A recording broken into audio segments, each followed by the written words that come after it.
ಸೂರ್ಯೋದಯ ನ್ಯೂಸ್ಗೆ ಸ್ವಾಗತ. ಎಂದಿನ ಸುದ್ದಿ.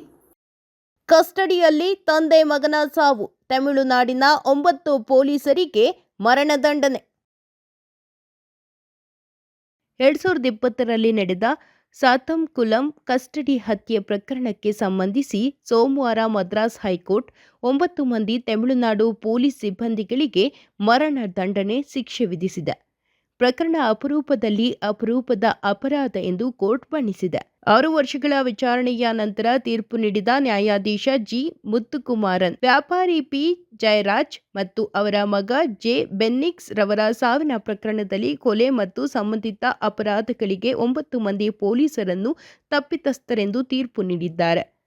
ಕಸ್ಟಡಿ ಚಿತ್ರಹಿಂಸೆಯನ್ನು ಪೂರ್ವ ನಿಯೋಜಿತವಾಗಿ ಮತ್ತು ರಾತ್ರಿಯಿಡೀ ನಡೆಸಲಾಗಿತ್ತು ಎಂಬ ಸಿಬಿಐ ವಾದವನ್ನು ನ್ಯಾಯಾಲಯ ಒಪ್ಪಿಕೊಂಡಿದ್ದು, ಗರಿಷ್ಠ ಶಿಕ್ಷೆಯನ್ನು ವಿಧಿಸಲು ಅವಕಾಶ ನೀಡಿದೆ. ಶಿಕ್ಷೆಗೊಳಗಾದವರಲ್ಲಿ ಇನ್ಸ್ಪೆಕ್ಟರ್ ಎಸ್. ಶ್ರೀಧರ್, ಸಬ್ ಇನ್ಸ್ಪೆಕ್ಟರ್ಗಳಾದ ಪಿ. ರಘು ಗಣೇಶ್ ಮತ್ತು ಕೆ. ಬಾಲಕೃಷ್ಣನ್, ಹೆಡ್ ಕಾನ್ಸ್ಟೇಬಲ್ಗಳಾದ ಎಸ್. ಮುರುಗನ್ ಮತ್ತು ಎ. ಸುಮದುರೈ ಮತ್ತು ಕಾನ್ಸ್ಟೇಬಲ್ಗಳಾದ M. Muthuraj, S. Chelladurai, X. Thomas Francine ಮತ್ತು ಎಸ್. ವೇಲುಮುತ್ತು ಸೇರಿದಂತೆ 10ನೇ ಆರೋಪಿ ವಿಶೇಷ ಸಬ್ ಇನ್ಸ್ಪೆಕ್ಟರ್ ಫೌಲುರೈ ವಿಚಾರಣೆಯ ಸಮಯದಲ್ಲಿ ಕೋವಿಡ್ನಿಂದ ನಿಧನ ಹೊಂದಿದ್ರು. 2020 ಜೂನ್ 19ರಂದು ನಡೆದ ಪ್ರಕರಣವು ದೇಶಾದ್ಯಂತ ಆಕ್ರೋಶಕ್ಕೆ ಕಾರಣವಾಗಿತ್ತು. ಕೋವಿಡ್ ಲಾಕ್ಡೌನ್ ನಿರ್ಬಂಧಗಳನ್ನು ಉಲ್ಲಂಘಿಸಿ ಮೊಬೈಲ್ ಪರಿಕರಗಳ ಅಂಗಡಿಯನ್ನು ತೆರೆದಿದ್ದಕ್ಕಾಗಿ ಜಯರಾಜ್ ಮತ್ತು ಬೆನಿಕ್ಸ್ರನ್ನು ಬಂಧಿಸಲಾಗಿತ್ತು. ನಂತರ ತನಿಖಾಧಿಕಾರಿಗಳು ಸತ್ತಂಕುಲಂ ಪೊಲೀಸ್ ಠಾಣೆಯೊಳಗೆ ಅವರಿಗೆ ನಿರಂತರ ಚಿತ್ರಹಿಂಸೆ ನೀಡಿ ಗಂಭೀರ ಗಾಯಗಳಾಗಿ ಭಾರೀ ರಕ್ತಸ್ರಾವವೂ ಆಗಿತ್ತು.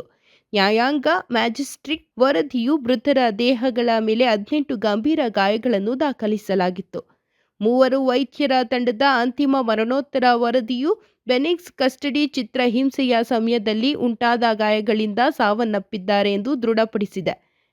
ಡಿಎಂಕೆ ವಕ್ತಾರ ಟಿಕೆಎಸ್ ಎಳಂಗೋವನ್ ಪ್ರತಿಕ್ರಿಯಿಸಿ, ಇಬ್ಬರ ಮೇಲೆ ಕ್ರೂರವಾಗಿ ಹಲ್ಲೆ ನಡೆಸಿ ರಾತ್ರಿಯಿಡೀ ನೇಣು ಹಾಕಿ ಹತ್ಯೆಗೈದರು. ಯಾವುದೇ ಕ್ರಮ ಕೈಗೊಳ್ಳಲಿಲ್ಲ.